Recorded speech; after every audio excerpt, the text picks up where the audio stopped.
Introdução sobre o irracionalismo como fenômeno internacional do período imperialista. Este livro não pretende ser, de modo algum, uma história da filosofia reacionária e nem um simples manual sobre seu desenvolvimento. O autor sabe muito bem que o irracionalismo, cujo crescimento, expansão e transformação em corrente dominante da filosofia burguesa, tema presente tema da presente obra, é apenas uma das tendências importantes da filosofia reacionária burguesa. Embora não exista filosofia reacionária sem uma certa dose de racionalismo, o raio de ação da filosofia burguesa reacionária é bem mais amplo do que o da filosofia racionalista em seu sentido próprio e estrito. Mas essa delimitação não é ainda suficiente para circunscrever com precisão a nossa tarefa. Assim, reduzindo ainda mais esse âmbito temático, não trataremos aqui da história detalhada, abrangente e completa do irracionalismo. Buscaremos apenas apresentar a linha central do seu desenvolvimento e analisar suas etapas e representantes mais importantes e típicos. Procuraremos esclarecer essa linha central como o tipo mais característico e efetivo de resposta reacionária desenvolvida em relação aos grandes problemas históricos dos últimos 150 anos. A história da filosofia, assim como da arte e da literatura, nunca é, como acreditam seus historiadores burgueses, simplesmente a história das ideias filosóficas ou das personalidades que as sustentam.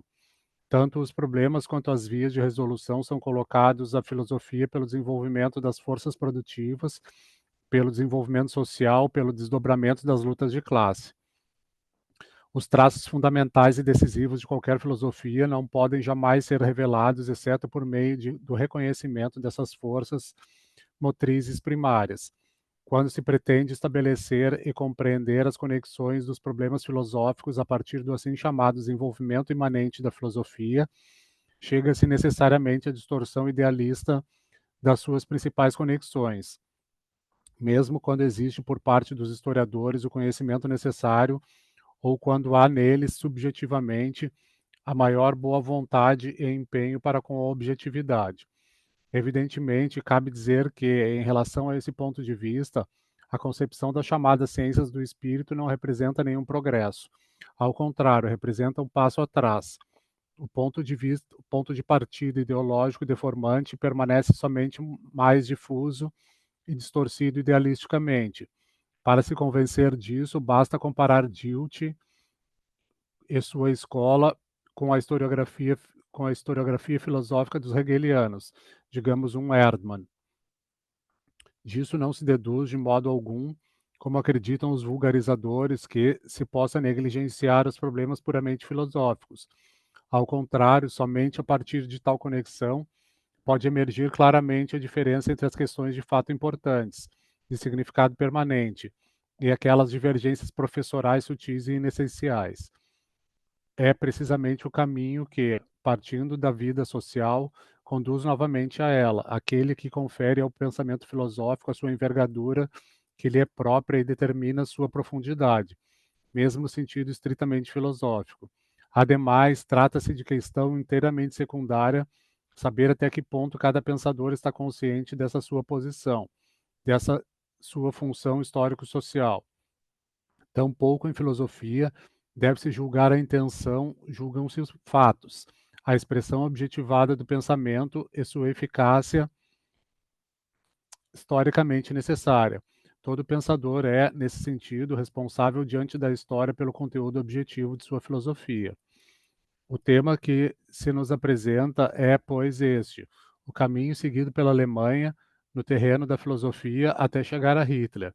Ou seja, procuraremos demonstrar como esse percurso real se reflete na filosofia e como formulações filosóficas, enquanto reflexo do desenvolvimento real que conduziu a Alemanha até Hitler, puderam impulsionar este processo. O fato de restringirmos-nos à expressão dessa parte mais abstrata do desenvolvimento não significa, de modo algum, que superestimamos a importância da filosofia na totalidade dinâmica do desenvolvimento real. Mas também acreditamos, convém acrescentar, que subestimar os elementos ideológicos seria, no mínimo, igualmente perigoso. Tampouco corresponderia à realidade. Esses pontos de vista determinam nosso modo de abordar o tema. de importância primordial, sobretudo, quanto à seleção da matéria, são a gênese e a função social. Nosso objetivo será o de desmascarar todos aqueles trabalhos teóricos que preparam o terreno para a visão de mundo nacional socialista, mesmo que eles estejam aparentemente muito distantes do hitlerismo ou que, subjetivamente, estejam distantes de tais intenções. Uma das teses básicas deste livro é a seguinte: não existe visão de mundo inocente.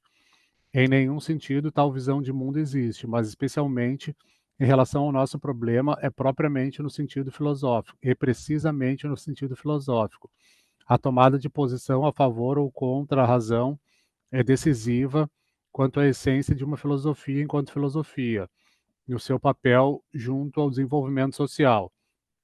Até mesmo porque a própria razão não é algo que paira acima do desenvolvimento social de modo apartidário ou neutro.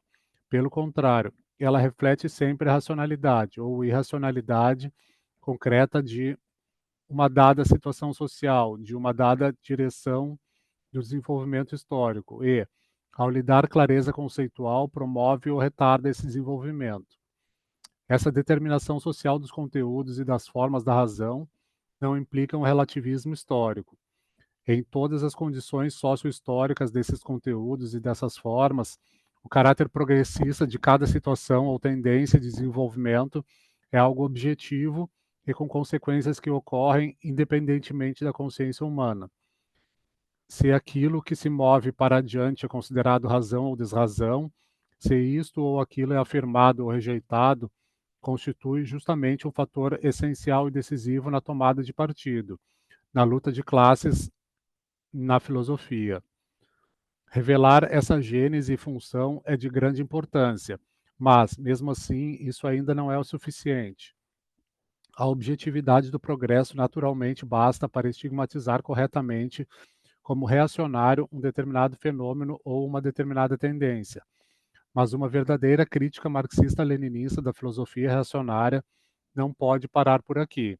Antes, ela precisa apresentar concretamente, no próprio material filosófico, a falsidade filosófica, a distorção das questões filosóficas fundamentais, o aniquilamento de suas conquistas, etc., como consequências necessárias, objetivamente filosóficas, de tais posicionamentos. Nesse sentido, a crítica imanente é um elemento legítimo e até indispensável para a exposição e o desmascaramento das tendências reacionárias na filosofia.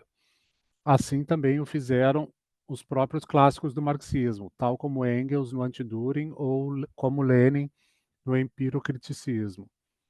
A recusa da crítica imanente como elemento de uma exposição global que seja capaz de abarcar simultaneamente gênese e função social, características de classes, desmascaramento social, etc., deve conduzir necessariamente a um sectarismo na filosofia, pois leva a uma concepção de que tudo o que pode parecer claro e óbvio a um marxista-leninista consciente também deve parecer claro a seus leitores, sem necessidade de provas. O que Lenin disse sobre o comportamento político dos comunistas, mas trata-se exatamente de que não devemos encarar como superado para a classe, como superado para as massas, aquilo que está superado para nós. Vale integralmente também para a exposição marxista da filosofia. A oposição entre as diversas ideologias burguesas e as conquistas do materialismo dialético histórico é naturalmente o fundamento da nossa análise e da nossa crítica, mas é também incontornável a comprovação objetiva, filosófica, da incoerência e contradição interna, etc., de cada uma das filosofias, se se quer, de modo real e concreto, tornar evidente seu caráter reacionário. Essa verdade geral vale especialmente para a história do racionalismo moderno. Este, porém, como pretende demonstrar o nosso livro, surgiu e operou em permanente luta contra o materialismo e contra o método dialético. Aqui também esse debate filosófico é um reflexo das lutas de classes, pois certamente não se trata de uma coincidência o fato de que a última e a mais desenvolvida forma da dialética idealista tenha se desdobrado juntamente com a Revolução Francesa e, especialmente, com suas consequências sociais. O caráter histórico dessa dialética, cujos precursores foram Vico e Herder, só ganhou sua expressão metodologicamente consciente e logicamente desenvolvida depois da Revolução Francesa, sobretudo na dialética hegeliana. Trata-se aqui da necessidade de uma defesa histórica e de uma melhor formulação do conceito de progresso, que ultrapasse em muito a concepção do iluminismo. Os motivos que produziram essa dialética idealista naturalmente estão longe de terem sido esgotadas. Refiro-me apenas às novas tendências das ciências naturais reveladas por Engels em Feuerbach. O primeiro período importante do irracionalismo moderno surge, de maneira correspondente, em oposição ao conceito histórico dialético idealista de progresso. Trata-se do caminho de Schelling a Kierkegaard, que é, ao mesmo tempo, o caminho que vai da reação feudal provocada pela Revolução Francesa à hostilidade burguesa contra o progresso. A situação muda radicalmente com a jornada de junho do proletariado parisiense e, sobretudo, com a Comuna de Paris. A partir de agora, a concepção de mundo do proletariado, o materialismo histórico dialético, passa à condição de adversário, cuja natureza essencial determina o desenvolvimento do irracionalismo. O novo período terá Nietzsche como primeiro e mais importante representante. Ambas as etapas do irracionalismo dirigem seus ataques contra o mais alto conceito filosófico de progresso de seu tempo. Existe, porém, inclusive do ponto de vista puramente filosófico, uma diferença qualitativa se o adversário é a dialética idealista burguesa ou se é o materialismo dialético, a concepção de mundo do proletariado, o socialismo. Na primeira etapa, ainda é possível uma crítica relativamente justificada, que mostra os reais defeitos e limites da dialética idealista. Na segunda, entretanto, vemos que os filósofos burgueses já estavam privados da capacidade e da vontade de conhecer o adversário, de empreender esforços para refutá-lo seriamente. É o que ocorre já com Nietzsche. Quanto mais decididamente aparece um novo adversário, especialmente desde o grande outubro de 1917, tanto mais baixo se torna o nível da vontade e da capacidade para combater com armas leais, do nível da vontade e da capacidade para combater com as armas leais do pensamento, o adversário real e corretamente identificado. Tanto mais decisivamente intervém a distorção, a calúnia e a demagogia no lugar da polêmica científica honesta. Aqui também se torna evidente o reflexo do acirramento da luta de classes. A afirmação de Marx depois da Revolução de 1848 de que les capacités de la bourgeoisie s'en vont confirma-se de etapa em etapa de maneira cada vez mais nítida, e não só na acima citada polêmica central, mas em toda a estrutura, em toda a elaboração de cada uma das filosofias irracionalistas. O veneno apologético emana da questão central e penetra na periferia. A arbitrariedade, contraditoriedade e insustentabilidade dos fundamentos, argumentações sofísticas, etc., caracterizam de modo cada vez mais nítido os filósofos irracionalistas posteriores. O rebaixamento de nível da filosofia é, portanto, um traço essencial do desenvolvimento do irracionalismo. Essa tendência se manifesta de modo mais plástico e evidente na concepção de mundo nacional-socialista. Apesar de tudo isso, no entanto, deve-se destacar a unidade do desenvolvimento do irracionalismo, pois a mera constatação do rebaixamento do nível filosófico é insuficiente para caracterizar a história do irracionalismo. Tais constatações foram feitas repetidamente na pretensa luta burguesa contra Hitler. No entanto, sua finalidade muitas vezes era contra-revolucionária, chegando até mesmo a se converter em apologia do fascismo. Abandonar Hitler e Rosenberg para salvar ideologicamente a essência da forma mais reacionária do capitalismo monopolista alemão, e, com isso, o futuro de um novo imperialismo alemão agressivo. O recuo diante do baixo nível de Hitler para os altos pensadores como Spengler, Heidegger ou Nietzsche é, logo, tanto do ponto de vista filosófico como do político, um recuo estratégico, uma forma de se distanciar da perseguição do inimigo, para reagrupar as fileiras da reação, de modo que as condições mais favoráveis à mais alta reação possam empreender uma nova ofensiva, aprimorada metodologicamente. Em relação a essas tendências, cujas origens são bastante remotas, é preciso enfatizar duas coisas. Primeiro, que o rebaixamento do nível filosófico representa uma manifestação socialmente necessária. O decisivo não é a inferioridade da personalidade filosófica de um Rosenberg, comparada com a de um Nietzsche. Pelo contrário, exatamente por sua inferioridade moral e intelectual é que Rosenberg se tornou o ideólogo adequado do nacionalsocialismo. E se aquele referido recuo estratégico para Nietzsche e Spengler se desenvolver numa nova ofensiva filosófica, o seu protagonista precisa, por uma necessidade histórica, representar filosoficamente um nível ainda mais baixo que Rosenberg, sejam quais forem as suas capacidades e conhecimentos pessoais, etc., pois o nível filosófico de um ideólogo depende, em última instância, da profundidade com que ele será capaz de penetrar nas questões de seu tempo, da capacidade que terá de elevá-las às mais altas esferas da abstração filosófica, e se a distância do ponto de vista da classe a qual ele pertence lhe permite ir até o fundo dessas questões e extrair delas todas as suas consequências. Não nos esqueçamos de que o cogito de Descartes ou Deus sive natura de Spinoza foram, no tempo deles, questionamentos e respostas partidárias altamente atuais e corajosas. A arbitrariedade e a superficialidade genial de um Nietzsche foram tão socialmente condicionadas, quer em sua inferioridade em relação à filosofia clássica, quer em sua superioridade se comparados com as construções levianas e vazias de um Spengler, ou até mesmo com a demagogia oca de um Rosenberg. Quando se transfere o julgamento do racionalismo moderno para o plano abstratamente isolado da diferença de nível espiritual, pretende-se com isso recuar diante da essência dos resultados políticos sociais e suas consequências últimas.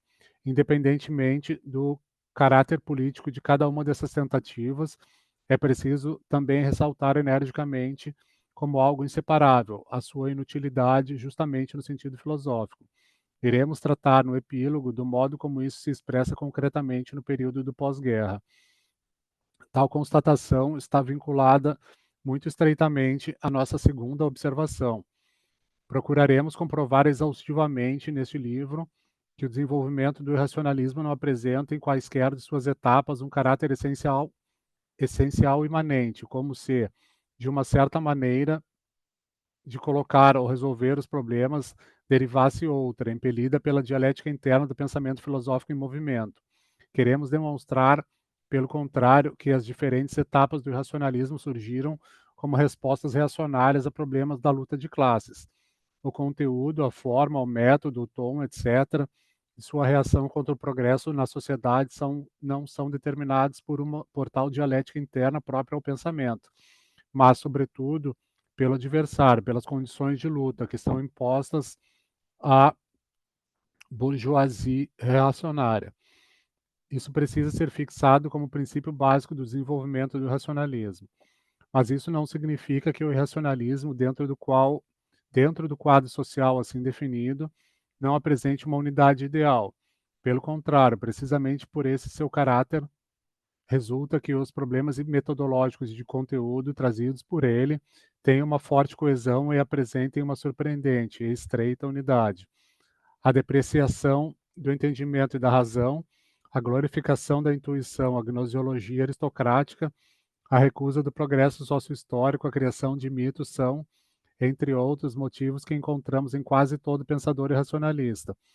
A reação filosófica dos representantes dos resquícios feudais e da bourgeoisie, a ideia do progresso social pode, em certas circunstâncias e da parte de alguns representantes especialmente dotados dessa direção, receber uma forma genial e brilhante. Mas o conteúdo filosófico presente em todo o desenvolvimento é extremamente monótono e precário. E como, segundo apontamos acima, a margem de manobra intelectual para a polêmica, a possibilidade de acolher no sistema de pensamento pelo menos alguns reflexos, mesmo que de forma deformada da realidade, restringe-se continuamente diante da necessidade social. É inevitável o rebaixamento do nível filosófico, enquanto se mantém variáveis determinados motivos decisivos do pensamento. Deter-se nessas determinações contínuas do pensamento corresponde ao reflexo dos fundamentos sociais reacionários que formam a unidade do irracionalismo. por maiores que sejam as transformações qualitativas que podem e devem ser verificadas também no desenvolvimento que vai de Schelling a Hitler. O fato de as filosofias irracionalistas terem desembocado no hitlerismo só pode ser considerado algo necessário na medida em que as lutas de classe concretas produziram tal resultado naturalmente, não sem a ajuda desse desenvolvimento ideológico. Do ponto de vista dos desdobramentos do irracionalismo, os resultados provocados pelas lutas de classe são, por isso, fatos imutáveis que recebem um reflexo filosófico correspondente em relação aos quais o racionalismo reage de um modo ou de outro. Mas eles são, vistos do nosso ângulo, fatos imutáveis, o que não quer dizer, muito menos, que eles, vistos de um plano histórico objetivo, teriam resultado de uma necessidade fatal. Se quisermos entender corretamente o desenvolvimento da filosofia racionalista alemã, então será necessário considerar sempre em sua interdependência os seguintes fatores: dependência do desenvolvimento do racionalismo em relação às lutas de classe decisivas na Alemanha e em todo o mundo, o que naturalmente pressupõe a recusa de um desenvolvimento imanente, o caráter unitário de conteúdos e métodos e o contínuo estreitamente do campo para um desdobramento filosófico verdadeiro, o que leva ao recrudescimento das tendências apologéticas e demagógicas, e, por fim, como consequência, o rebaixamento necessário, permanente e rápido do nível filosófico. Só assim se torna possível compreender como se deu com Hitler a popularização demagógica de todos os motivos intelectuais da reação filosófica mais decidida, o coroamento ideológico e político do desenvolvimento do racionalismo. A meta proposta de apresentar claramente esses motivos e essas tendências do desenvolvimento do racionalismo na Alemanha determina o modo de exposição do nosso trabalho. Trata-se aqui, portanto, apenas de iluminar, por via de uma análise profunda, os pontos nodais mais importantes, sem entrar numa análise histórica detalhada do irracionalismo ou até mesmo da filosofia reacionária, que apresentaria as exigências de tratar de todas as figuras e tendências, ou mesmo de enumerá-las. Logo, abrimos mão aqui conscientemente de construir uma história completa. Quando formos tratar, por exemplo, do irracionalismo romântico do início do século XIX, serão apontadas para as suas determinações mais importantes na filosofia do principal expoente dessa tendência, Schelling. Outros, como Friedrich Schlegel, Bader, Goebbels, etc., serão mencionados poucas vezes ou nenhuma. Falta também uma abordagem de Schleiermacher, cujas tendências específicas ganharam significado amplamente reacionário com Kierkegaard. Falta o racionalismo do segundo período de Fichte, que irá adquirir certa influência, ainda que puramente episódica, no interior do desenvolvimento global. Então, somente na escola de Rickert, em particular em Lask. Faltam aqui Weiss e o jovem Fichte, etc., etc. E, dessa forma, Husserl fica na fase imperialista em segundo plano, uma vez que as tendências irracionalistas que eram próprias do seu método filosófico desde o início só se tornaram explícitas de fato, primeiro por meio de Scheler e, sobretudo, de Heidegger. Assim, ao lado de Spengler ficam em segundo plano Leopold Ziegler e Keyserling. Ao lado de Klages fica Theodor Lessing. Assim também Jaspers ao lado de Heidegger, etc. Como concebemos o racionalismo como tendência central decisiva da filosofia racionária dos séculos XIX e XX, soma-se a isso ainda o fato de que importantes e influentes pensadores decididamente reacionários, nos quais o irracionalismo não ocupa o cerne de sua concepção de mundo, também não serão abordados aqui. É o caso do eclético Eduard von Hartmann, do lado do racionalista resoluto Nietzsche. Também, ainda em relação a Nietzsche, Lagarde. Assim, no período preparatório imediatamente anterior ao fascismo alemão, Müller, von Bruck, etc., etc. Nós esperamos que, com essa delimitação temática, as linhas gerais do desenvolvimento sejam expressas mais claramente. Esperamos que os historiadores da filosofia alemã possam, no futuro, aperfeiçoar e complementar a linha geral da filosofia reacionária da Alemanha aqui apresentada. O objetivo aqui nos propomos e o tema selecionado fazem com que aquela corrente que vai de Schelling a Hitler não possa ser exposta aqui com a mesma unidade que teve na realidade social. Os capítulos 2 e 4 buscam elucidar, em um sentido mais estrito, o desenvolvimento no terreno da filosofia racionalista. O programa anunciado acima, e do qual trataremos aqui, é a linha de desenvolvimento que vai de Schelling a Hitler. Mas, com isso, a tarefa ainda não poderá ser dada por resolvida. Primeiro, seremos obrigados a mostrar, por um exemplo importante, como o irracionalismo, como tendência reacionária principal da época, é capaz de subordinar o conteúdo, o conjunto da filosofia burguesa. Isso será exposto exaustivamente no 5º capítulo, a propósito do neo-hegelianismo imperialista. Os importantes precursores são mencionados apenas de passagem. Segundo, o 6º capítulo descreve, no campo da sociologia alemã, o mesmo desenvolvimento que foi analisado para a filosofia. Acreditamos que o tratamento à parte de um elemento tão importante como esse, em vez de fazê-lo de modo diluído e disperso nos capítulos anteriores com relação à filosofia, só ajudará a dar clareza e visão de conjunto às relações mais gerais do problema na obra. Em terceiro lugar, finalmente, serão expostos também, em separado, no 7º capítulo, os precursores históricos da teoria das raças. O fato de um filósofo eclético tão medíocre como H. Chamberlain ter alcançado um significado central no fascismo alemão só pode ser esclarecido do seguinte modo: é ele quem sintetiza o racionalismo filosófico do período imperialista e a filosofia da vida com a teoria das raças e com os resultados do darwinismo social. Isso faz dele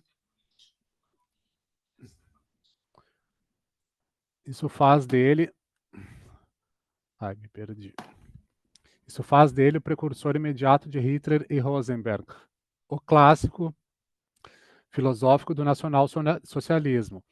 É claro que é exatamente nesse contexto que o tratamento em conjunto do período hitlerista pode ser corretamente empreendido, sabendo-se, evidentemente, que, para isso, precisam ser sempre considerados os resultados dos capítulos 4 e 6. É indiscutível que esse modo de exposição tem algumas desvantagens. Simmel, por exemplo, é um sociólogo influente, mas é analisado essencialmente junto à filosofia da vida imperialista.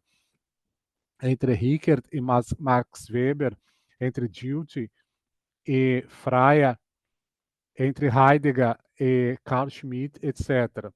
Existem conexões íntimas, mas mesmo assim eles precisam ser tratados em espaços distintos uns dos outros. Esses são prejuízos inevitáveis da exposição, que devemos apontar desde já. Entretanto, esperamos que a clareza do traçado geral compense os elementos negativos. Não se pode afirmar que nossa obra se apoie em trabalhos históricos precedentes. Uma história marxista da filosofia ainda não existe, e os estudos burgueses são, do ponto de vista do nosso questionamento, totalmente imprestáveis. Naturalmente, isso não se dá por acaso. Os historiadores burgueses da filosofia alemã ignoram ou degradam o papel de Marx e do marxismo. Por isso, eles não podem se posicionar corretamente nem de modo aproximativo, mesmo em relação aos fatos, diante da grande crise da filosofia alemã nos anos 1930 e 1940. Também em relação à sua fase de decadência posterior. Segundo os hegelianos, a filosofia alemã encerra-se com Hegel. Segundo os neocantianos, ela alcançou em Kant o seu ponto máximo. E a confusão criada por seus seguidores só pode ser eliminada com o retorno a ele. Eduard von Hartmann tentou uma síntese entre Hegel e o racionalismo, o do Schelling tardio e o de Schopenhauer, etc. De qualquer forma, para os historiadores burgueses, a crise decisiva da filosofia alemã, a dissolução do hegelianismo, situa-se fora da história da filosofia. Os historiadores da filosofia do período imperialista forjam, essencialmente, com base na afirmação do irracionalismo, por um lado, uma harmonia entre Hegel e o romantismo, e, por outro, entre Kant e Hegel. de modo que todas as importantes lutas de tendências são intelectualmente eliminadas do mundo, restando uma única linha de desenvolvimento, sem problemas e sem contradições, cujo ponto de chegada é o afirmado irracionalismo do período imperialista. O único historiador marxista, Franz Mehring, cuja obra tem méritos significativos em outros domínios, conhece, por um lado, pouco a filosofia alemã, com exceção de Kant, e, por outro, não reconhece de modo satisfatório os traços específicos do período imperialista para poder nos orientar em nossas questões. O único livro mais recente que se constata um esforço para abordar a problemática do desenvolvimento filosófico alemão é a obra erudita de Karl Löwith, de Hegel a Nietzsche. Pela primeira vez na historiografia da filosofia burguesa alemã, procura-se incorporar organicamente ao desenvolvimento histórico a dissolução do hegelianismo e a filosofia do jovem Marx. Mas já pelo fato de que Löwith concebe Nietzsche como um ponto culminante desse desenvolvimento, sem procurar desmascarar suas tendências, fica claro que ele não enxerga os reais problemas do período investigado e, quando se defronta com eles, decididamente os põe de cabeça para baixo, percebendo a direção central apenas num caminho que parte de Hegel. Os críticos de Hegel, tanto de direita quanto de esquerda, em especial Kierkegaard e Marx, são colocados no mesmo plano. A oposição deles em todas as questões aparece como mera diferença temática, ao lado de uma unidade de princípio na orientação essencial.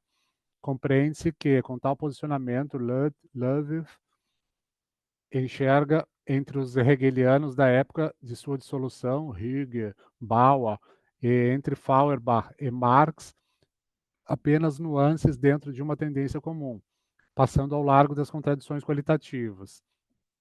Uma vez que na historiografia burguesa mais recente da filosofia, o seu livro ocupa uma posição quase única no que se refere ao conhecimento do assunto. Introduzimos aqui uma longa passagem para que o leitor possa julgar por ele mesmo como esse método da equiparação de Marx a Kierkegaard pode levar a deduções semelhantes a que chegaram alguns pré-fascistas de esquerda. Por exemplo, H. Fischer, Marx e Nietzsche, como descobridores e críticos da decadência, afirma Löwith. Abre aspas. Um pouco antes da Revolução de 1848, Marx e Kierkegaard expressaram a vontade de que se chegasse a uma nova decisão mediante palavras que têm sua força até os dias de hoje.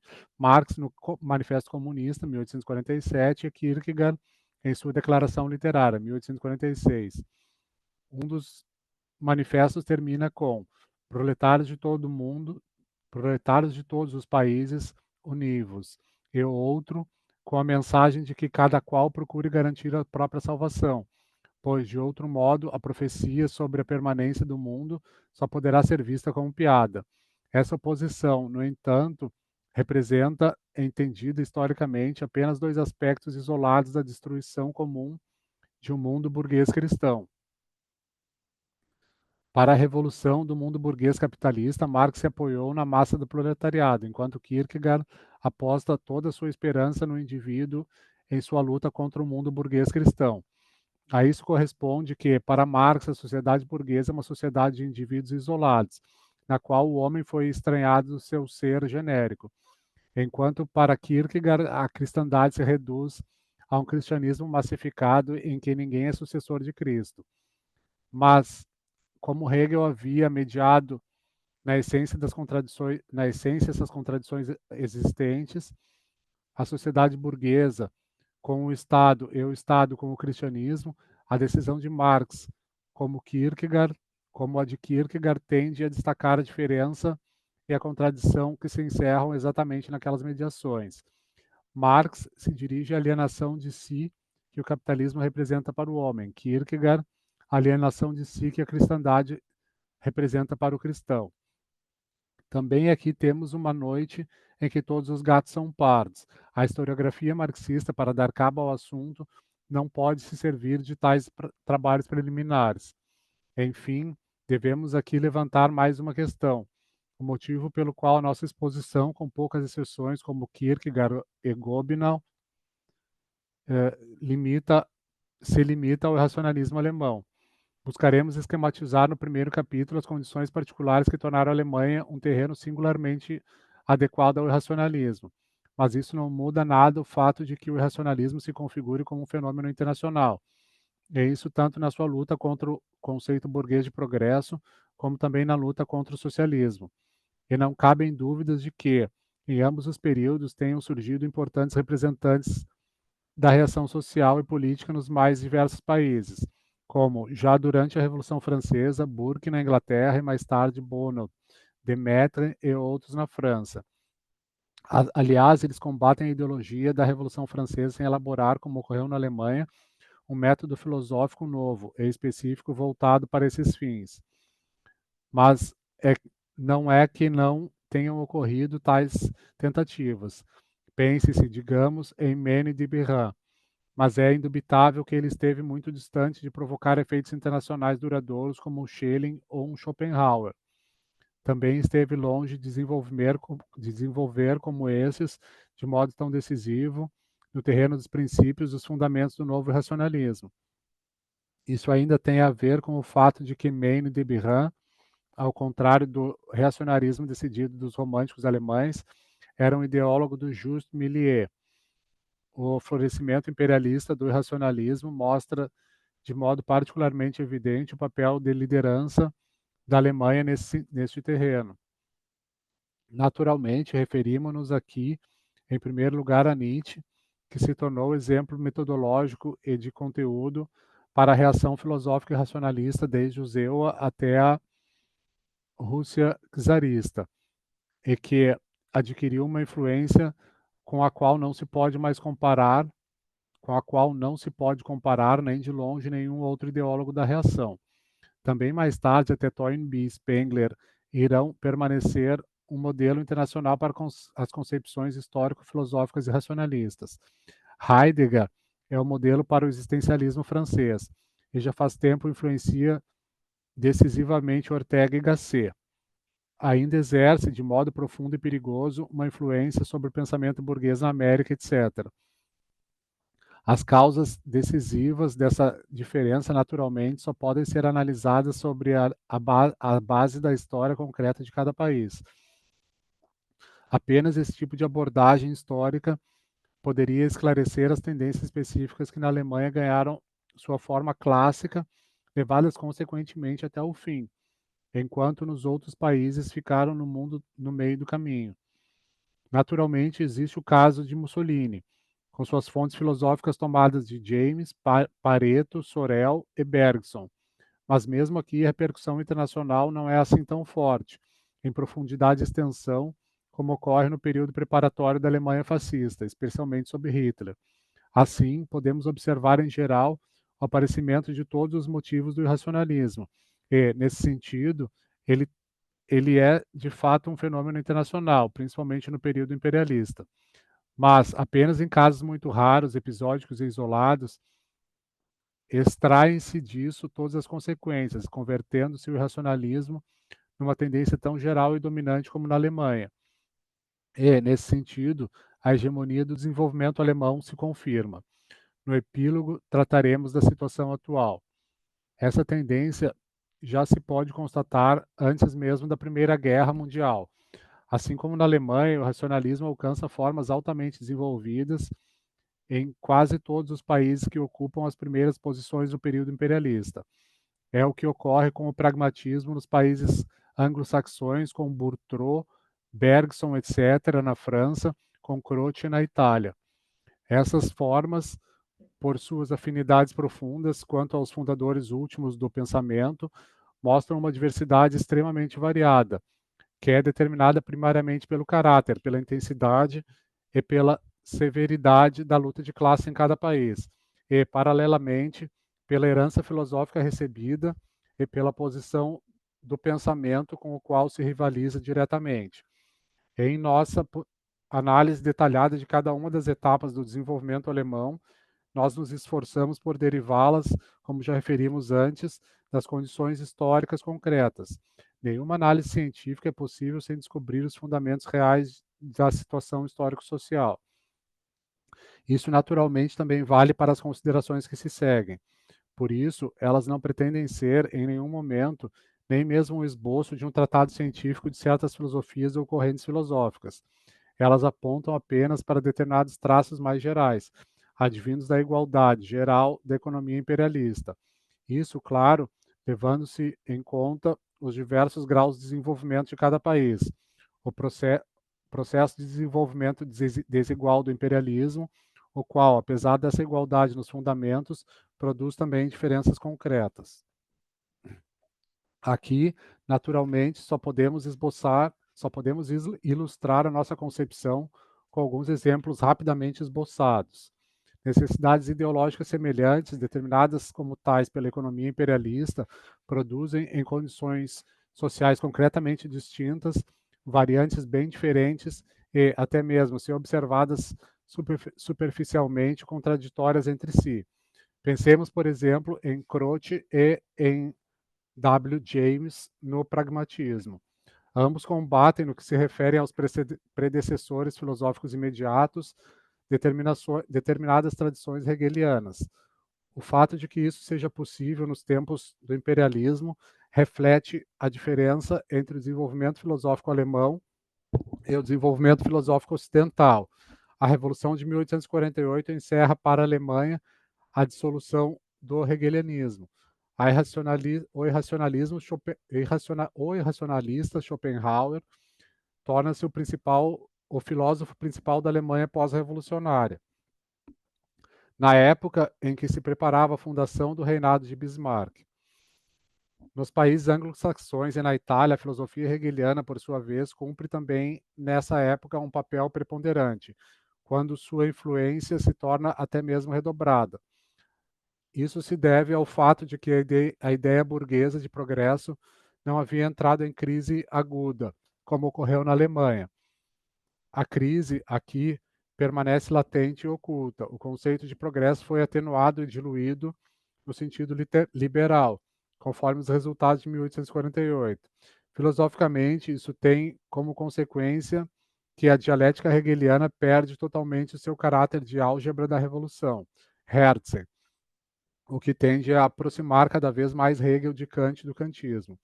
Por isso, um hegelianismo desse tipo pode se tornar, especialmente nos países anglo-saxões, um fenômeno paralelo dos avanços de uma sociologia que apregoa também um evolucionismo liberal, tal como o de Herbert Spencer.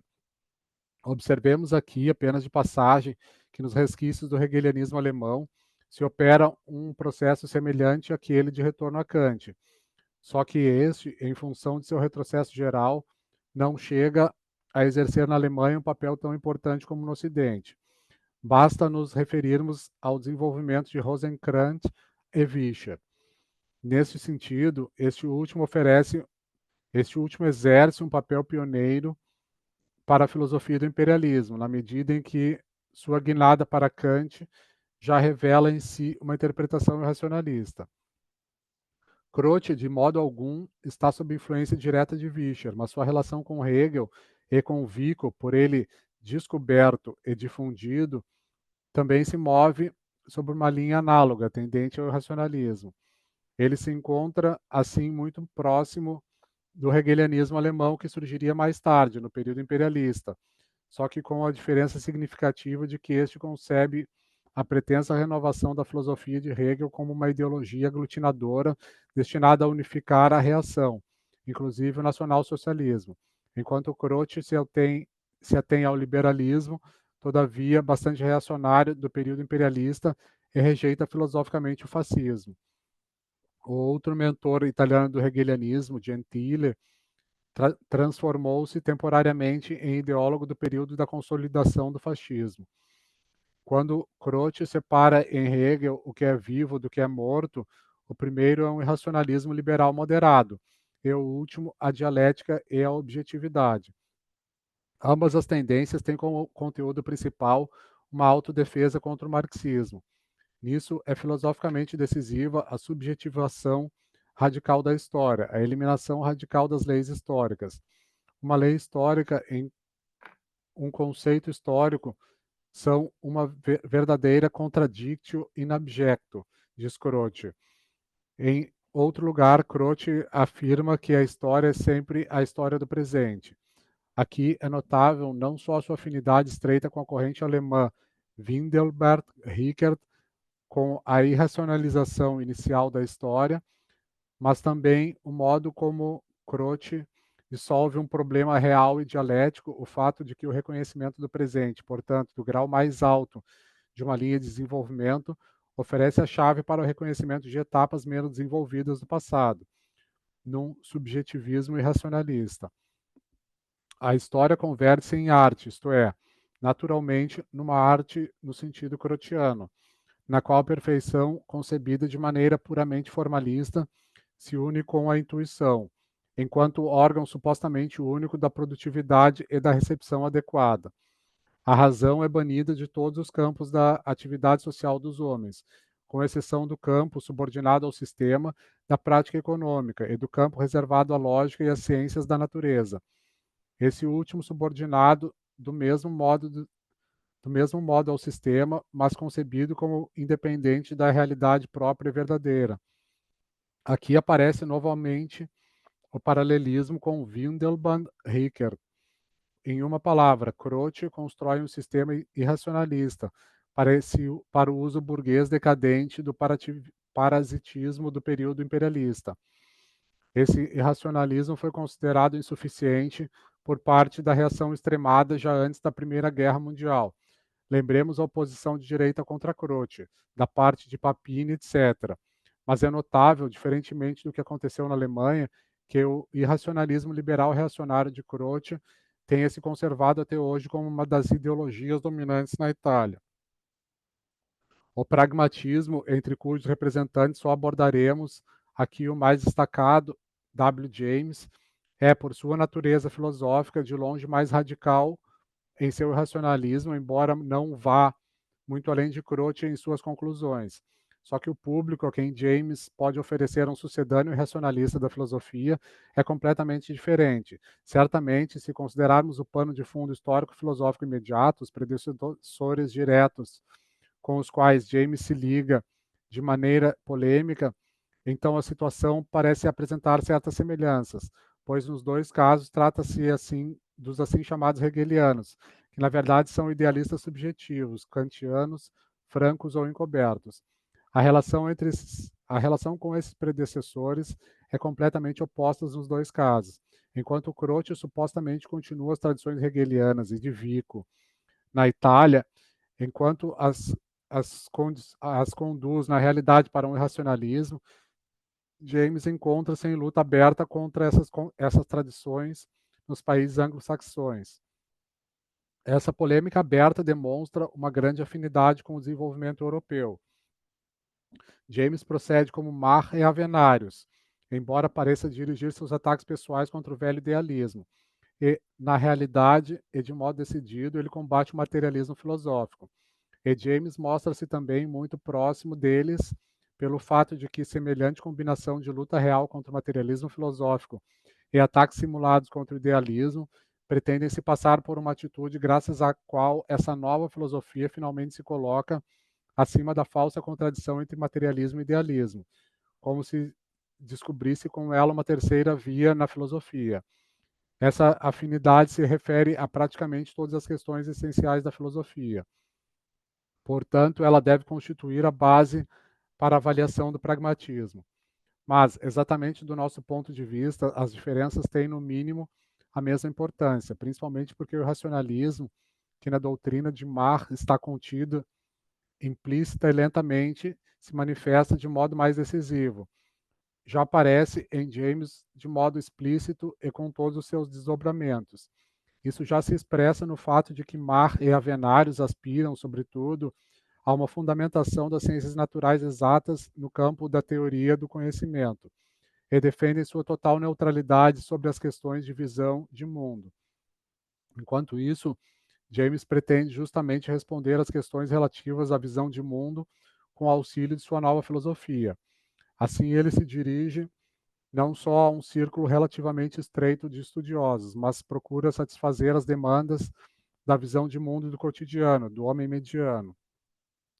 Aparentemente, é só uma diferença terminológica quando os seguidores de Marx erigem a economia do pensamento como critério gnoseológico da verdade, ao passo que James simplesmente coloca como equivalentes para o indivíduo singular verdade e utilidade. Por um lado, James amplia assim a validade da doutrina, da teoria do conhecimento de Marx para a vida em geral, conferindo a ela um claro tom de filosofia da vida. Por outro, ele confere a essa doutrina uma validade mais generalizada, que ultrapassa a técnica da economia do pensamento. Também aqui é nítida a atitude fundamental do irracionalismo, em contraposição à dialética. Uma tese fundamental do materialismo dialético é que a prática constitui critério da verdade teórica. A exatidão ou inexatidão do reflexo teórico da realidade objetiva que existe independentemente da nossa consciência, ou melhor, o grau de nossa aproximação dela comprova-se na prática pela prática. James, que vê com precisão os limites e a impotência do idealismo metafísico, que aponta repetidamente para esses limites, um idealismo que concebe, por exemplo, o mundo como algo pronto e acabado, vindo da eternidade, enquanto o pragmatismo procura apreendê-lo em seu devir, afasta tanto da teoria como da prática toda a relação com a verdade objetiva e transforma assim a dialética num irracionalismo subjetivista. E James o admite abertamente, na medida em que intenta satisfazer com isso as necessidades da concepção de mundo do man in the street americano. Na vida cotidiana dos negócios, é necessário que, sob pena de bancarrota, a realidade seja observada com precisão, sem a preocupação de que a sua verdade objetiva, a sua independência da consciência, do ponto de vista gnoseológico, seja negada. Em todos os outros domínios, porém, reina o arbítrio irracionalista sem quaisquer limites. James diz: a vida prática dos negócios é, por sua vez, altamente racional aos olhos do político, do militar, do homem dominado pelo espírito dos negócios, mas ela é irracional para o temperamento moral e artístico. Destaca-se aqui com nitidez uma determinação muito importante do racionalismo. Uma de suas mais importantes tarefas sociais para a burguesia reacionária consiste em oferecer ao homem certo conforto no terreno da concepção de mundo, a ilusão de uma liberdade completa, a ilusão da independência pessoal, da superioridade moral e intelectual, quando seu comportamento o vincula em todos os seus atos reais à burguesia reacionária, colocando-o incondicionalmente a seu dispor. Em nossas detalhadas análises posteriores, poderemos ver como tal comfort serve de base também ao mais sublime ascetismo da filosofia racionalista, como, por exemplo, em Schopenhauer ou em Kierkegaard. James exprime esse pensamento com o cinismo ingênuo do homem de negócios norte-americano, consciente de si, seguro de seu sucesso, atendendo assim às necessidades de uma concepção de mundo do tipo Babbage. Também este, como mostra Sinclair Lewis, de modo primoroso, quer ver assegurado seu direito a uma intuição eminentemente pessoal. Também ele experimenta na prática que verdade e utilidade são conceitos equivalentes na condução da vida de um autêntico americano. A consciência e o cinismo de James naturalmente se encontram num nível de pensamento um pouco mais alto daquele de Babbitt e Sinclair Lewis. James, por exemplo, recusa o idealismo, mas não se esquece de render-lhe também certa reverência pragmática, na medida em que é útil à condução da vida cotidiana, uma vez que aumenta o conforto filosófico. James, referindo-se ao absoluto do idealismo, diz que ele propicia férias morais, é o que faz também toda a concepção religiosa. Esse conforto, porém, teria pouco efeito intelectual se não contivesse uma forte recusa do materialismo, uma pretensa refutação da concepção de mundo baseada em princípios científicos. James realiza também essa tarefa com conforto cínico. Pragmático e consequente, ele não cita um só argumento objetivo contra o materialismo. Ele se limita a afirmar que este, como princípio de interpretação do mundo, não é de modo algum mais útil do que a crença em Deus. Se chamarmos a matéria de causa do mundo, explana ele, então não estamos lhe subtraindo nenhuma das suas partes constitutivas, como não lhe acrescentamos riqueza alguma se chamarmos a Deus de causa do mundo. Deus, se ele existe, realizou o mesmo que podem realizar os átomos, e tem o mesmo mérito que têm os átomos, e não mais que isso. Assim, Babbitt pode tranquilamente crer em Deus, seja ele o Deus de qualquer religião ou seita. Ele não infringirá as exigências que a ciência apresenta a um gentleman up to date.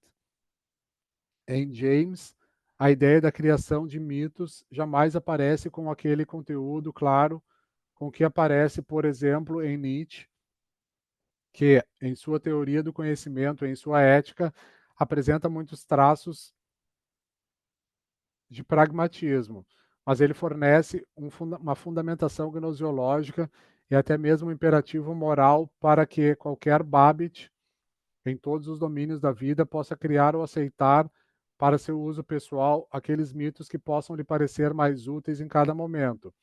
O pragmatismo dar-lhe-á, para esse fim, a necessária tranquilidade da consciência intelectual.